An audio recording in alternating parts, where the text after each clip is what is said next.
What do you see when you watch videos of your younger self? Most of us see memories, maybe regrets, maybe pride. But what did Dean Martin see on Christmas morning 1995 as he lay dying, watching himself perform on TV 30 years earlier?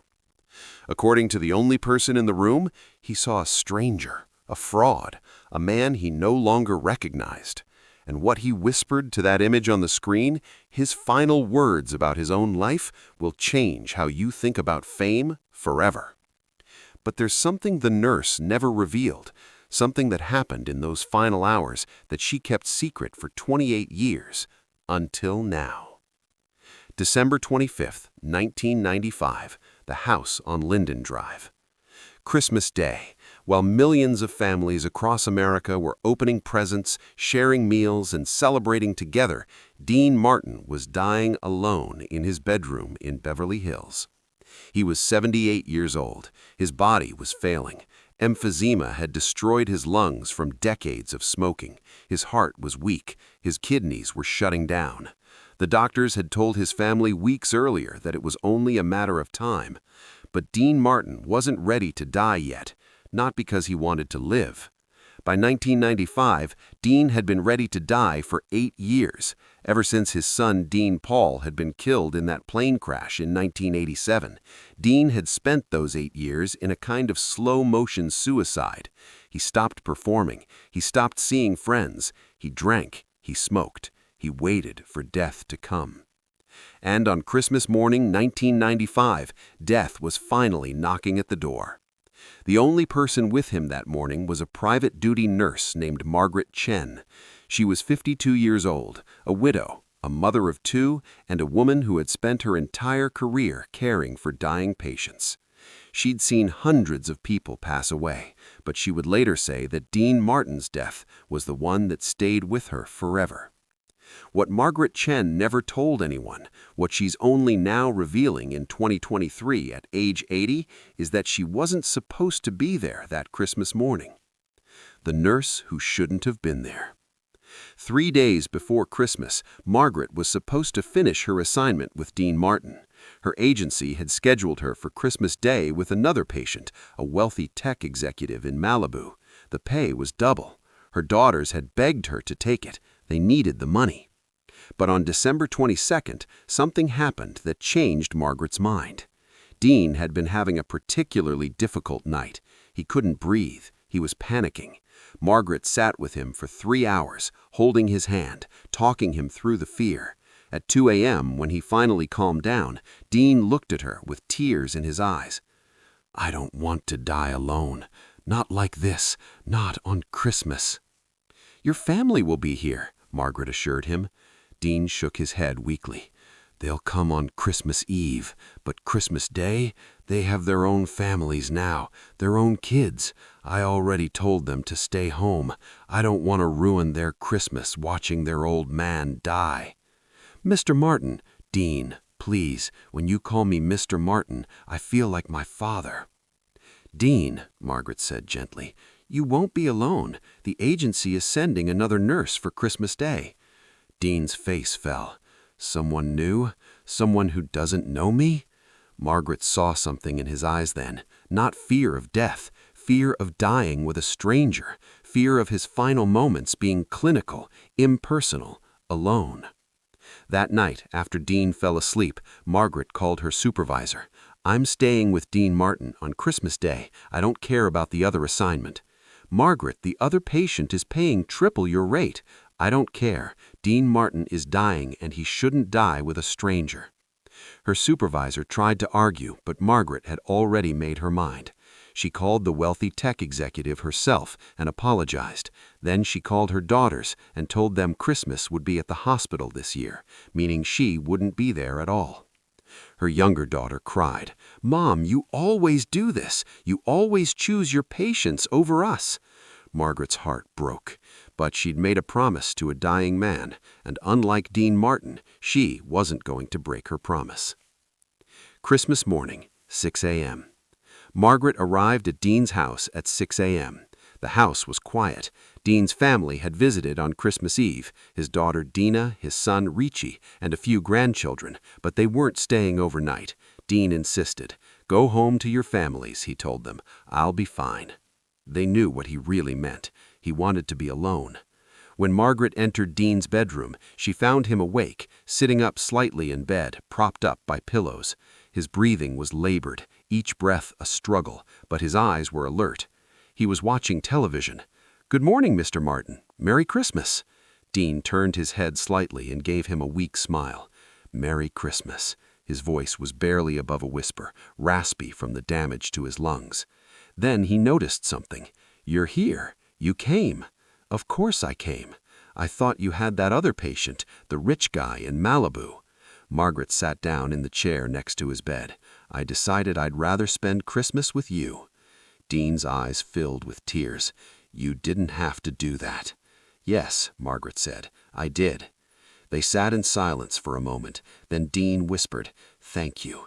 You're the first person in 8 years who chose me over something else." The conversation that changed everything. What Margaret Chen never told anyone about was the conversation that happened next, the conversation that revealed why Dean Martin couldn't let go. "Dean," Margaret said carefully, "can I ask you something?" "Sure." "Why did you tell your family to stay home today? Why are you choosing to die alone?" Dean stared at the ceiling for a long moment. When he spoke, his voice was barely audible. "Because I don't want them to remember me like this, weak, helpless, dying." He paused, struggling for breath. "I want them to remember Dean Martin, the guy on TV, the performer, not this broken old man."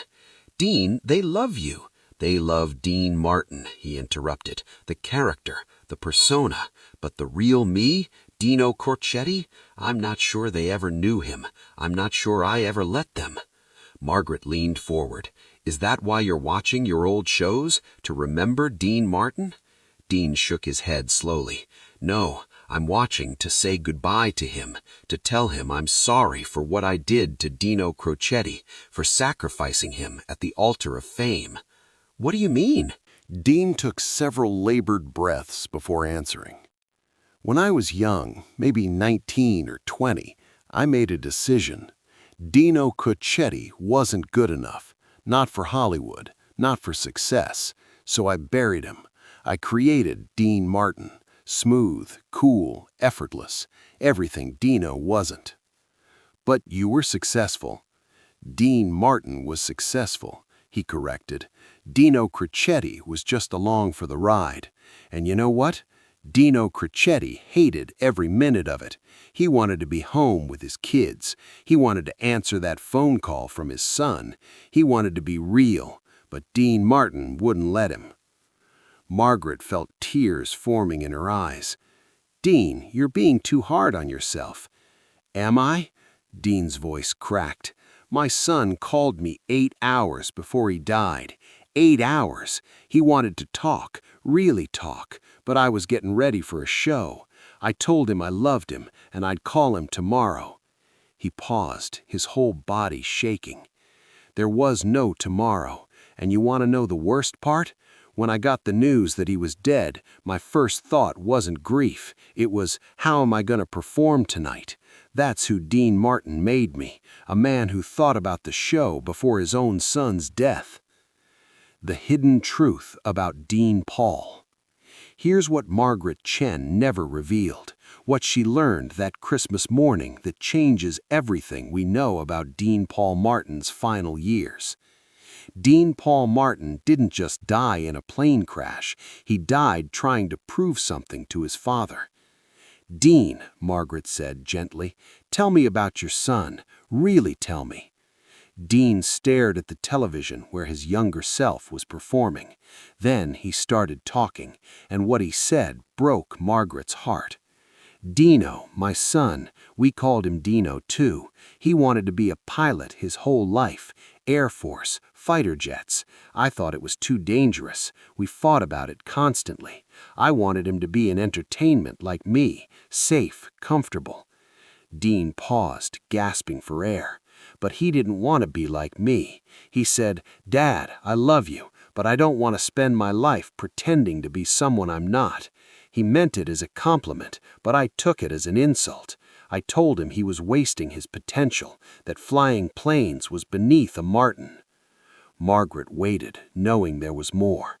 The day he died, March 21st, 1987, he'd just completed a training exercise, perfectly. His commanding officer told him he was one of the best pilots they'd ever seen. He was so excited, that's why he called me, to tell me he'd proven me wrong, that he could succeed being himself, not being Dean Martin's son. Dean's tears were flowing freely now.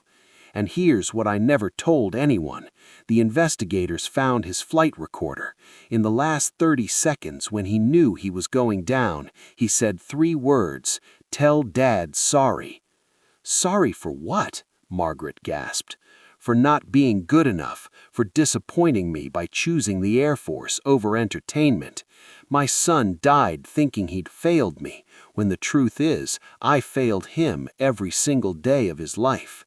The secret phone call. Here's what Margaret Chen kept secret for 28 years. What happened at 10:47 a.m. on Christmas morning, 1995. Dean had been watching his old shows for hours, occasionally making comments, mostly crying quietly. Then the phone rang.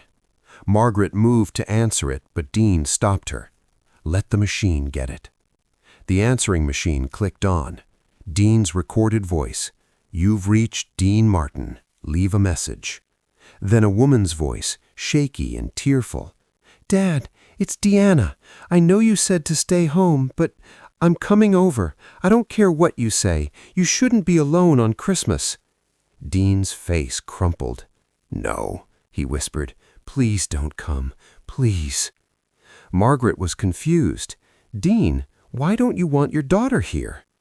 "Because I can't do this with her watching.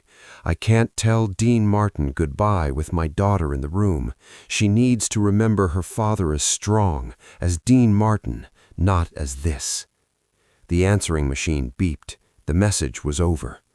Margaret made a decision then. She called Deanna Martin's number from the note on the bedside table. "Miss Martin, this is Margaret Chen, your father's nurse. Is he okay? Is he—" "He's alive. But, Miss Martin, can I ask you to do something? Don't come over. Not yet." "But he's alone."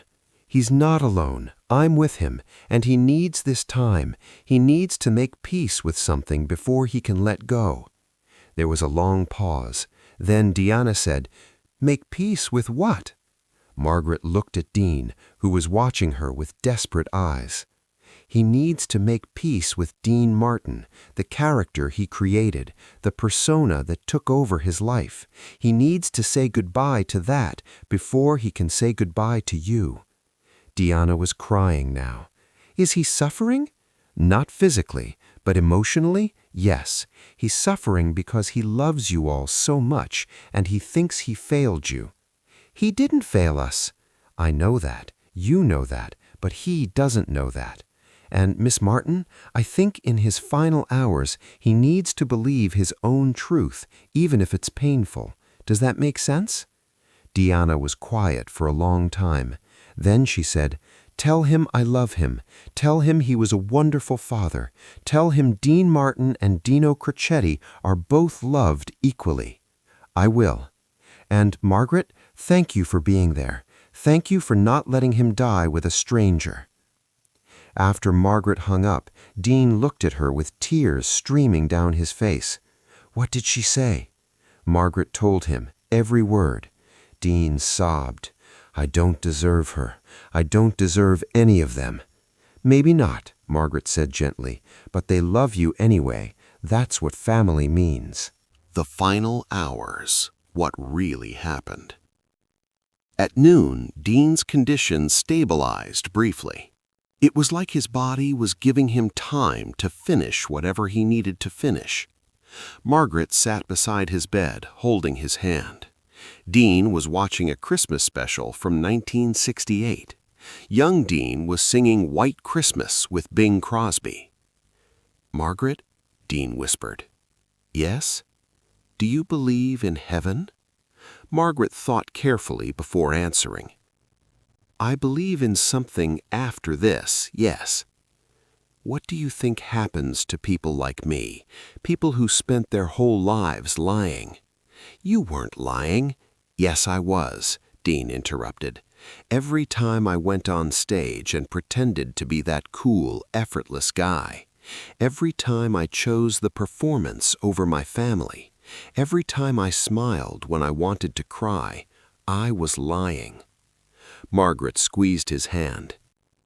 Then I think heaven is where you get to tell the truth, where you get to be exactly who you are, where Dean Martin and Dino Crocetti finally become the same person. Dean's eyes lit up slightly. You think Dino's there, my son? I think he's been waiting for you for 8 years. Dean started crying again. What do I say to him? Sorry I was a terrible father? Sorry I cared more about strangers applauding than about you? No, Margaret said firmly. You say, I love you. I always loved you, and I'm sorry I didn't show it better. What if he won't forgive me? Dean, what did your daughter just say on that phone message? She said she loves you. She said you were a wonderful father. If your children who lived with you can forgive you, why can't the son who knows your heart? Dean thought about this for a long time. Then he said something that Margaret has never forgotten. Maybe heaven isn't a place where everything's perfect. Maybe it's a place where everything's real, and maybe that's scarier than hell. The moment everything changed, 3:15 p.m. At 3:15 p.m., 9 minutes before Dean Martin died, something extraordinary happened. Dean had been quiet for about 20 minutes, his breathing very shallow. Margaret thought he might be unconscious, but then his eyes opened suddenly, wide and alert. Margaret, Dean said, his voice stronger than it had been all day. I'm here. Turn up the TV. On screen, young Dean Martin was in the middle of a sketch with Frank Sinatra. They were joking around, laughing, clearly having fun. But Dean wasn't watching the performance. He was watching something else. Look, Dean whispered. In the background, see him? Margaret looked. In the background of the shot, barely visible, was a young man, maybe 30 years old. He looked like Dean, but younger, handsomer. That's Dino, my son. He came to the taping that day, 1967. I'd forgotten, but there he is. Margaret's heart clenched. Dean was seeing his son in old footage, a ghost from the past appearing in his final moments. He's so young, Dean whispered, so full of life, so himself. They watched the young Dean Paul Martin in the background of the scene. He was smiling, watching his father perform. You know what I just realized? Dean said. What? He wasn't jealous of Dean Martin. He was proud of his dad. Look at his face. That's pride. That's love. Margaret looked closer. Dean was right. In the background, Dean Paul Martin was watching his father with pure admiration. He loved you, Margaret said, both versions of you. Dean started crying again, but this time it was different, not the sobbing grief from earlier, something softer, almost peaceful. I spent 8 years thinking he died disappointed in me, but look at him. In that moment, he was proud. He loved me. He always loved you. I wasted so much time performing for strangers when I could have been living for my family. But you had moments like this, moments where he was there, watching you, loving you. That counts for something. Dean watched the screen for another minute. Then he said something that Margaret has repeated to dying patients hundreds of times since. It's not about how much time you wasted, it's about how much love was there anyway. The final words. At 3:23 p.m., Dean Martin's breathing changed. Margaret knew he had less than a minute. "Dean," she said gently, "is there anything else you want to say?" Dean kept his eyes on the television. Young Dean and Frank Sinatra were taking a bow. The audience was applauding wildly. In the background, barely visible, Dean Paul Martin was applauding too. Dean whispered, so quietly Margaret had to lean in close. "Goodbye, Dean Martin. You were a hell of a performer." He paused, struggling for one more breath. "But, hello, Dino Crocetti. I'm sorry I kept you waiting. Let's go see our boy." And then, at approximately 3:24 p.m. on December 25, 1995, as his younger self took a bow on the television screen, Dean Martin, Dino Crocetti, stopped breathing. Margaret sat with him for several minutes, still holding his hand. The TV kept playing. Young Dean was starting another song, but old Dean was gone. Except for one thing. Margaret swears, and she's never wavered on this detail, that in the moment Dean died, his face changed. The tension, the grief, the regret that had marked his features for months, it all released. He looked peaceful, almost happy, like a man who'd finally stopped performing. 28 years later, Margaret's confession. In 2023, at age 80, Margaret Chen finally agreed to a recorded interview about that Christmas day. Here's what she said. "For 28 years, I've carried a secret.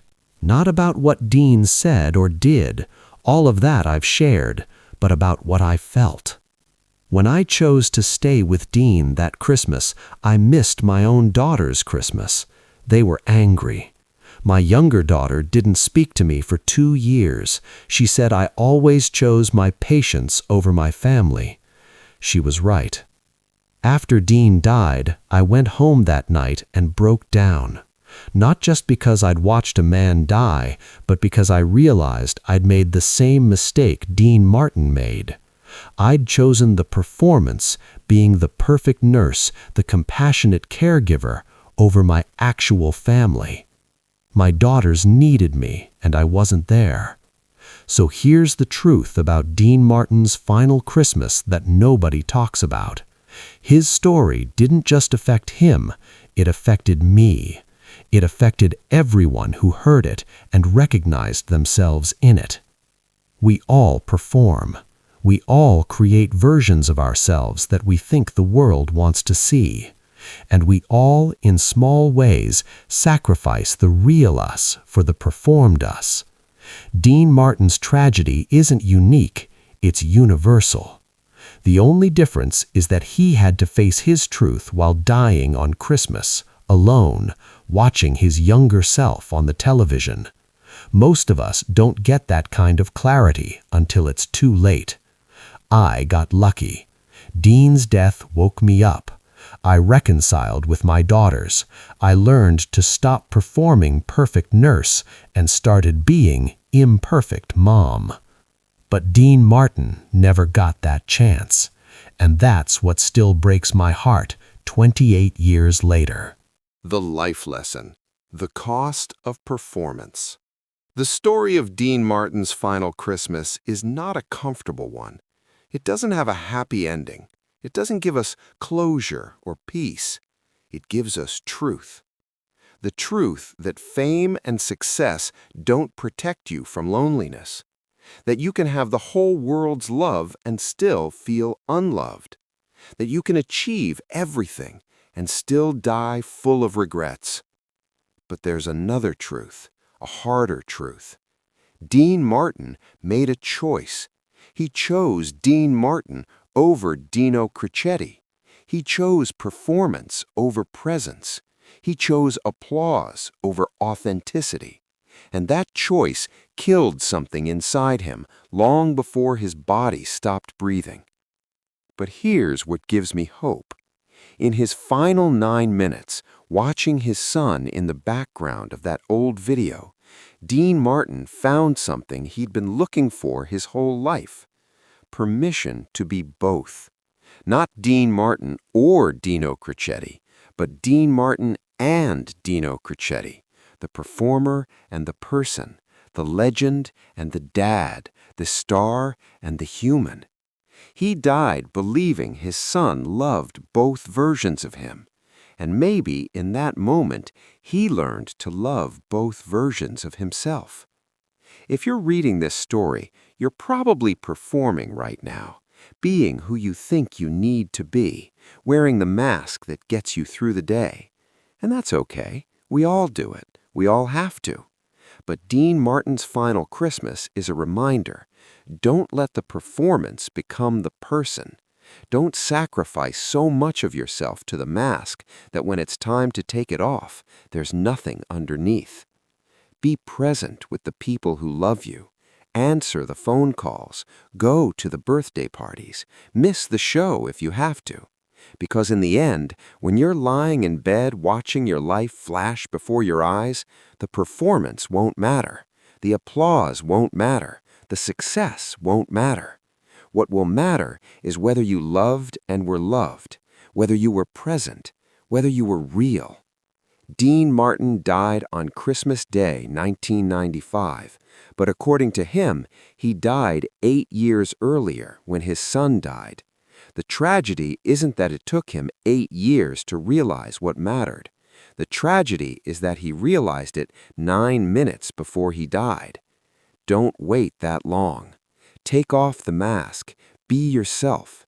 Choose the people you love over the people who applaud. Because in the end, the only performance that matters is the one you give to yourself in the mirror. And the only applause that counts is the sound of someone you love saying, "I'm proud of you," not for what you achieved, for who you are. Dean Martin never heard those words, but you still can. In memory of Dino Crocetti, who spent his whole life looking for himself and found him 9 minutes before the end.